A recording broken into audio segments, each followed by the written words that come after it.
From the projects to successful real estate investor and marketer. I'm talking about the legendary Charles Blair, the mad scientist, coming up right now.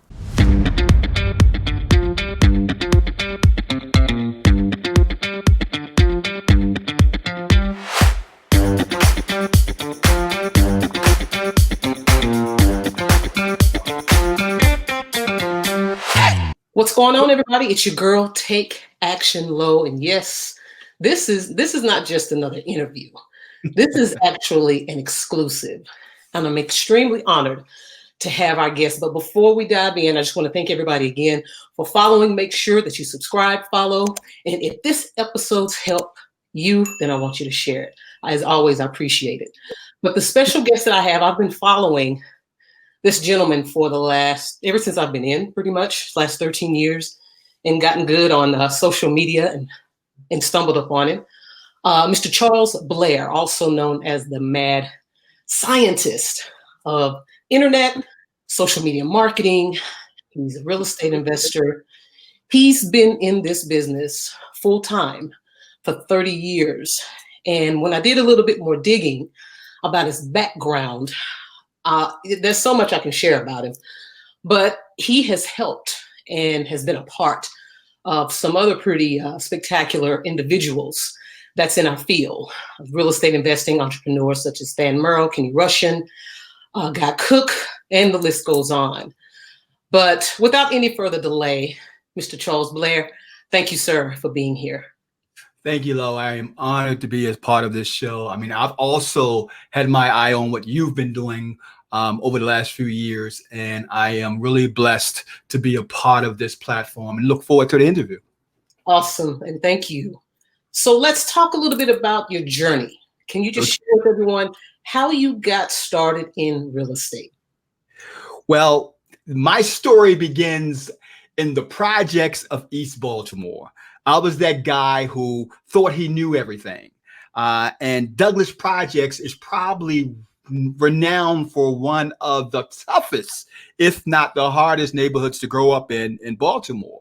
And for me, it was a situation where if you didn't really strive towards education, strive towards success, you wasn't going to make it in those projects. And I started off rocky. I was that guy that dropped out of junior high school in the 9th grade. To this day, I have a 9th grade education. And it was a situation where I just went from one dead-end job to another, to another, to another. I was security guard. I sold Kirby vacuum cleaners. I did it all just to try to make my mark in what we call today's society. And for me, it didn't really click until I learned the business of real estate investing.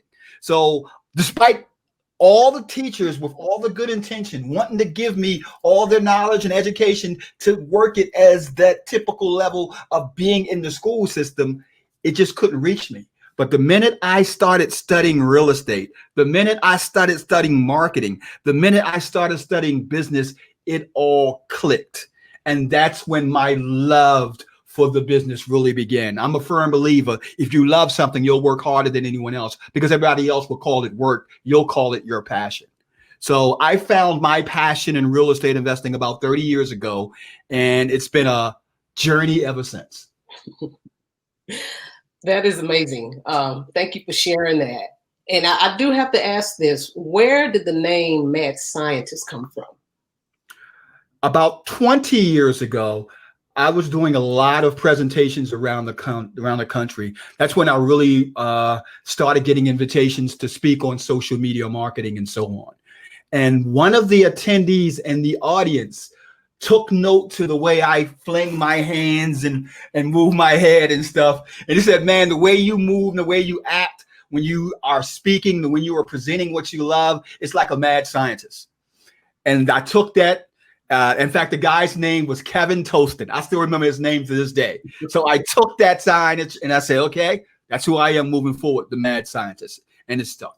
That is fantastic. I think it's a great name. Well, it brands you. You know, I'm all into names and branding. So mad scientist, anybody says that, I'm going to think about you. So that's awesome.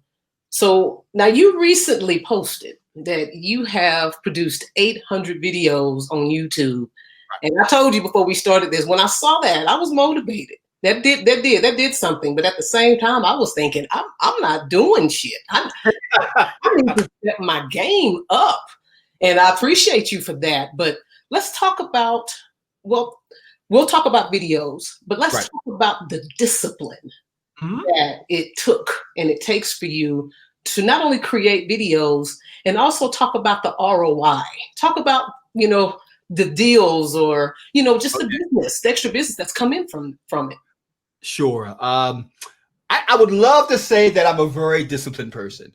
The ability for me to get to 800 videos wasn't based off of discipline.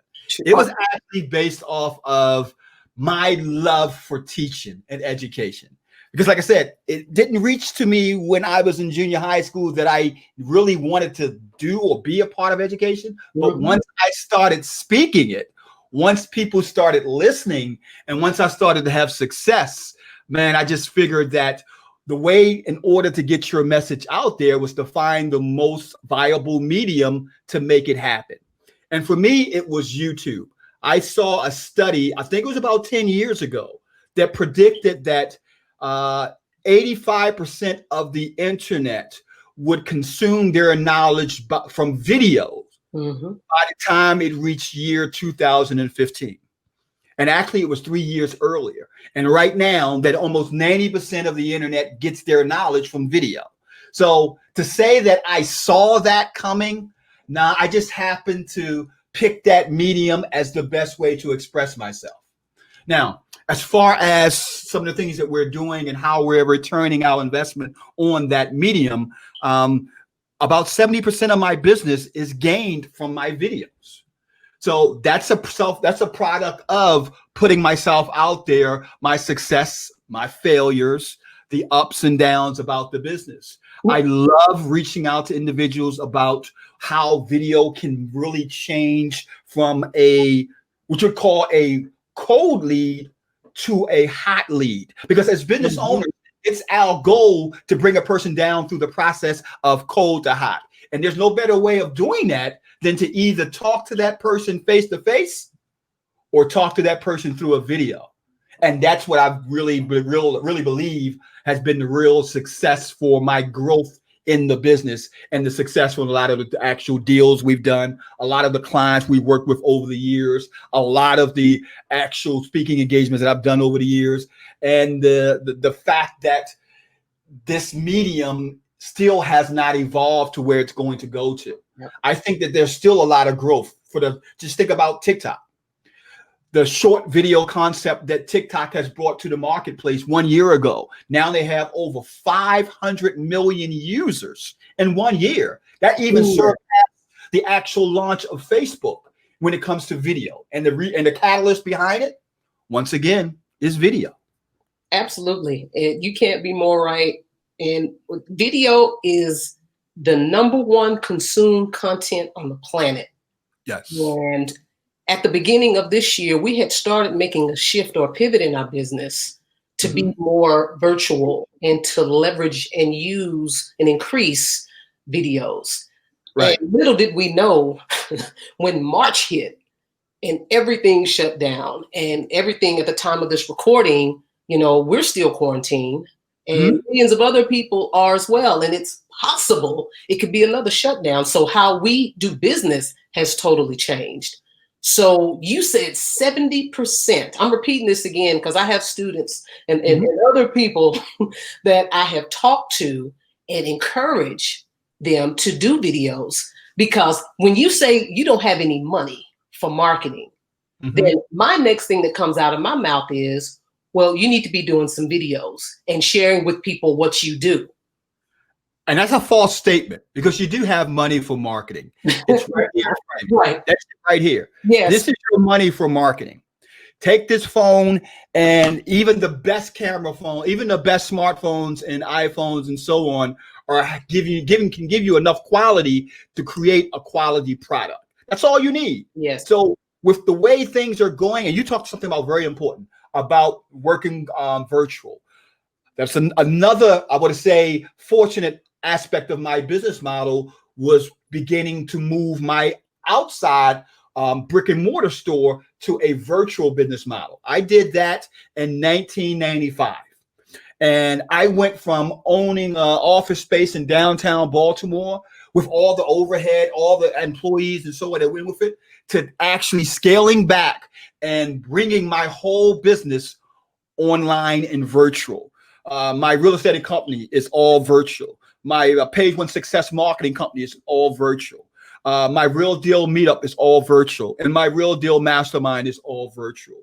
We currently have somewhere between 15 to 20 full-time virtual people working in every aspect of those 4 businesses, from software developers to copywriters to web developers to house hunters and so on, along with several individuals that are basically interns and so on in our business. And it's all built around the virtual mindset. So when COVID hit, we're already there. Yeah. We were already working at a distance and producing volume at a distance. Now it's just a matter of how can we convince the others? How can we convince the populace that this is not just the way to go now? This is the way to go in the future. Yes, absolutely. It's awesome. So let's talk about this market that we're in, because you got everybody and their mama giving advice on where the market's going. Should you buy and hold? Should you buy and flip? Should you wait till 2021? Can you share from your expertise and your experience, is it still good to buy and hold right now, or flip? Or is it good to maybe stack more of your cash or stack more of your money and be prepared to buy in 2021? That's a great question. And the easiest answer to that is that things will always be impossible until somebody do it. Yeah. Now, the question is, well, how do you do it? Yeah. And then that's an easy answer. In our industry and in almost any business, it's not about buying houses. It's not about learning wholesaling. It's not about rehabbing. It's not about buying and holding. What's the core principle that we must understand, what all business owners must understand? It's not about what you buy or what you sell. It's all about, how do you solve the problem? Yes. That's what it is. And if you can solve the problem, there will always be a marketplace. Yeah. The tools, the techniques, and all that stuff is just secondary. That's the way to get to the end. Solve that problem. Think about, how can I help that person? And there will always be a marketplace for that. Why? Because there will always be problems. So which means that you are a commodity that is something that everyone must grasp to. And the person that solves the problems the best typically makes the most money. Yes, it's not the person that works the hardest. Think about Amazon. Think about Facebook. Think about all these other social platforms out there and brick and mortar stores. They weren't necessarily the first, but they was the best in solving the problem that they solved. So for my business, we figured out that one of the key aspects that people are having right now is the fear of social distancing and so on. Mm-hmm. So one of the things we put into practice about a month and a half, maybe 2 months ago, was using 360 virtual cameras. And those 360 virtual cameras are what we're using to showcase our deals, showcase our properties, showcase our opportunities to international buyers, local buyers, and regional buyers. Because now everyone is afraid of making that contact. So that's just a little snippet of how you, as that investor, as that entrepreneur, really have to change your mindset. You really have to look and see what's going on in the actual industry, and then working around the problem and then solving it. You can use technology, or you could use just plain old gumption in order to make that success happen. Absolutely. Oh, that's good. So let me ask you, I already know that one way that you attract leads is video. Can you share 1 or 2 other ways that you're marketing right now to get motivated seller leads? Sure. One of our highest conversions right now is through text messaging and email marketing. Text messaging and ringless voicemail marketing. We use a program called REI Reply. Really, it just came out about about 6 months ago. It's crazy. It's crazy. Anyway, go ahead. Yeah, I discovered it about 3 months ago. No, and I started talking to the owner of the company. And the first campaign I did with that software, the first campaign, I sent out 128. That was my list. I made a total of 57% conversion rate. I mean, 57% of these people out of the 128 reached back to me and said, okay, I'm listening to you. Out of that, we had 3 appointments and we bought 1 property. Wow. And that's one campaign. So wait a minute. I got a question, and I can already feel these questions coming. So that list, was it a cold list or was it a warm list? And what type of leads? Was it vacants or absentee owners? That actual list was a warm list that we had for over 5 months. Wow. We just happened to put it into this new platform. Gotcha. So that wasn't an actual cold list. We had hit it once we hit it a couple times cold calling. And the response we normally get with cold calling is between 8 and 12%. So we said, okay, let me try this list. And it was probate. Let me try and see if what would this list happen with this list if we stuck it into REI Reply. Bam, we stuck it in there, 57% response rate, 3 appointments, 1 deal closed. The rest is history. We've been using it ever since as one of the key factors in our business. Now, the second aspect I already mentioned, we love cold calling. Yeah. I have 3 people that do cold calling for us full time. And cold calling is another aspect of things that can work right now when you're in a distance safe environment where individuals don't want you to come to their house first. They want to speak to you and want to find out what's going on and so on. Now, the conversion rate on that is kind of slow. We consider a good response rate on cold calling anywhere between 8 and 12%. Most investors are getting about 3 to 5%. Yeah. But we got a couple of things up our sleeve that we use in order to really ramp up those numbers. That's awesome. And just so everybody knows, we recently, and from your video, by the way, giving a review on REI Reply, signed up. And we got our first campaign out there. We had about a 25% response rate, but we do have, I think it's 1 lead that's interested in setting up an appointment. So that's where we are. And that is exciting. And it was a warm leads or list that we have of vacants. So yeah, I'm excited about using REI Reply. And thank you again for putting that video out there, because I never would have known about it unless you would have shared that. No problem. So, what one piece of advice, because I know there's people that's listening to this and that will listen to this that may be unemployed right now, not sure what they're going to do. You have some people that probably have it made up in their mind, I'm not going to another 9 to 5 job. I'm going to bet on myself. I've been interested in getting started in real estate. I've heard this the mad scientist story, and it's been encouraging. What would you share with that person that's thinking about getting started in this business? I'm going to use this as a platform to say business in general, because I know we're mentioning real estate right now. The reason, and I have to wholeheartedly believe, the reason for my success is the fact that I had nothing to fall back on. 9th grade education, grew up in the projects, had one dead-end job after another. And if I didn't find something that I could grasp on, that I would love, I had nothing to fall back on. So for me, real estate was a do or die scenario. So in other words, I would definitely say that the reason why most people fail in this business we call real estate is because they have that safety net of that job. Yeah. And that job is going to be there whether they do it or they don't do it, whether they make $1 wholesaling or they don't, whether they rehab or don't.